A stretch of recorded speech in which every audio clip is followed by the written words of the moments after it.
수술 없이 치료되는 세상을 꿈꿉니다. 한의사 서혁진입니다. 오늘은 오십견 환자분들의 운동 이야기를 좀 나눠보겠습니다.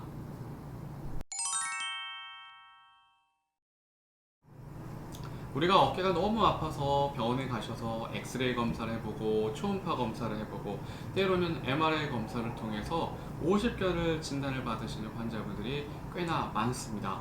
그럼 오십견을 진단을 받고 나면 대부분의 환자분들이 의사 선생님을 통해서 운동을 열심히 해야 됩니다. 운동을 열심히 해야지만 이 병이 빨리 낫고 회복이 될 것입니다 라는 말씀을 듣게 됩니다. 그래서 운동치료라든가 도수치료를 권유받는 경우가 굉장히 많은데요.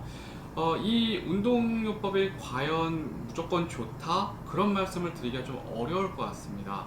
오십견이라고 하는 병이 물론 굳어져고 딱딱해져서 잘 어깨가 움직여지지 않는 병이기 때문에 결론적으로 말하면 운동이 분명 필요한 질환은 맞지만 운동이 오히려 해가 될 수 있기도 하기 때문에 이런 말씀을 드리는데요. 이 얘기를 좀 더 나누기 위해서는 기본적으로 오십견에 대한 병을 조금 더 이해할 필요가 있습니다. 오십견은 우리가 크게 세 단계로 병의 단계를 구분을 하게 됩니다. 1단계가 뭐냐면 바로 극렬한 통증이 나타나는 바로 통증기입니다. 보통 이제 어깨 관절이 점점 굳어지면서 염증성 변화가 생길 때 우리 환자분들은 극렬한 통증을 경험하시게 됩니다. 가만히 있어도요, 어깨가 욱신욱신 쑤시기도 하고 콕콕 찌르기도 하고요, 밤에 자려고 누우려고만 해도 어깨가 땅에 닿는 순간 통증이 있어서 밤에도 몇 차례를 잠을 깨셔야 되는 경우가 있는데 바로 이때가 통증기에 해당됩니다. 보통 처음에 통증이 시작되고 3개월 차까지가 보통 이 1단계에 해당된다고 보시면 되고요. 3개월이 지나고 나면 그때부터는 관절의 가동 범위가 급격히 줄어드는 동결기에 접어들게 됩니다. 점점점 어깨가 얼음처럼 굳어져가는 속도가 빨라지는 시기고요. 이때는 환자분들께서 러닝을 입고 벗을 때에도, 티셔츠를 입고 벗을 때에도, 또 어떤 운동을 할 때에도 어깨 관절이 잘 움직여지지 않기 때문에 삶의 질이 급격히 떨어지는 시기이기도 합니다. 그런데 이런 시간이 대략 한 12개월 정도까지 유지가 되다가 12개월이 지나고 나면, 즉 오십견이 발병하신 다음에 1년여 시간이 지나고 나면 통증은 점점 줄어들면서 편해지는 시간이 찾아오게 됩니다. 바로 완해기라고 부르는 시기가 바로 이 시간인데요. 보통 처음에 발병하고 12개월 차부터 해서 그 이후에 12개월, 즉 발병하고 1에서 2년 정도의 시간이 지나면 이 완해기라는 시간을 거치면서 오십견으로 인한 통증은 많이 줄어들게 됩니다.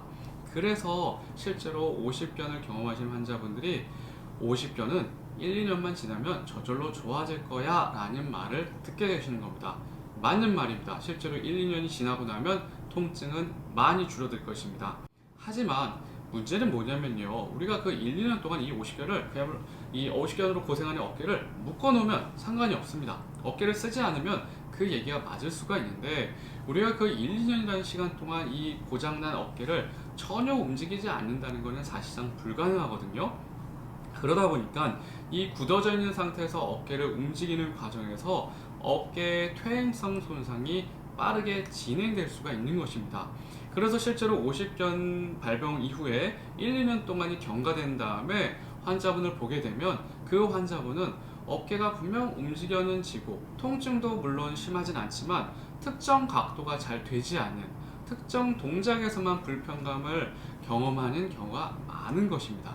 바로 그 어깨 관절의 퇴행성 변화로 인해서 나타나는 증상인데, 당연히 이런 현상이 없는 게 어깨 건강을 더 좋게 만드는 방법이겠죠.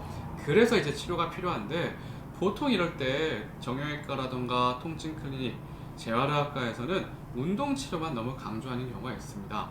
그런데 이 앞서 말씀드린 것처럼 오십견은 분명히 1단계, 2단계, 3단계 이 단계가 분명 나눠져 있는데, 만약에 이 환자분이 1단계에 해당하는 시기라면, 즉 오십견이 발병하고 염증이 극렬하게 퍼져가고 통증이 심할 때 운동을 한다면 자꾸 염증 부위가 건드려지는 만큼 통증이 더욱더 악화될 것이기 때문에 환자분은 더욱더 고통스러울 것입니다. 실제로 집에 가서 열심히 운동을 해보려고 해도 운동이 잘 되지 않을 것이고요. 보통 그래서 오십견 환자분들께서 운동을 하는데 좋은 시기는 적어도 동결기 이후의 시간이라고 보면 됩니다. 즉 발병하고 적어도 3개월이 지나고 나서부터 운동 치료에 관심을 가지시는 게 좋을 것 같고요. 무조건 3개월이 지나면 또 운동을 하는 게 좋다? 꼭 그렇지는 않습니다. 환자분 어깨 상태에 따라서 어깨 관절에 역시 염증이 많은 상태라면, 또 어깨 관절의 인대나 힘줄이 많이 약해진 상태라면 일단 그런 부분들을 치료적으로 보완을 해서 기본적인 통증이나 움직임의 가동 범위가 어느 정도는 치료를 통해 회복이 된 다음에 운동을 해야 운동도 안전하게 하시고 회복도 더 잘 될 것입니다.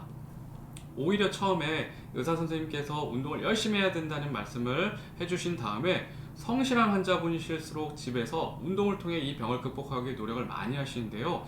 당연히 칭찬받을 일입니다. 하지만 근데 이런 분들에게 오히려 더 좋지 않은 상황이 찾아오는 경우가 있습니다. 왜냐하면 어깨 관절이 굉장히 굳어져 있고 염증이 많을 때 무리하게 움직여 보려고 애를 쓰다 보면 이 관절 자체에 있는 힘줄이랑 인대가 끊어지는 회전근개 파열이 동시에 발병할 수 있기 때문입니다. 오십견 하나만도 통증으로 생활하기가 너무나 불편한데 이 회전근개 파열까지 같이 온다면 너무나 삶의 질이 떨어지겠죠. 실제로 그래서 이 오십견 상황에서 회전근개 파열을 동시에 경험하는 환자분들은 대부분 수술 치료까지 권유받게 되시는 겁니다. 자, 오십견이란 이 병도 결국은 운동하는데 좋은 때가 있고 또 피해야 할 때가 있다라는 뜻입니다. 무조건 운동으로만 극복할 수 있는 병이 절대 아닙니다. 오십견 언제 운동을 하는 게 좋을지는 반드시 치료를 하고 계시는 의료진과 충분한 상의 이후에 결정을 하시는 게 좋을 것 같습니다. 오늘도 수술 없이 치료되는 세상을 위해서 열심히 노력하겠습니다. 한의사 서혁진입니다.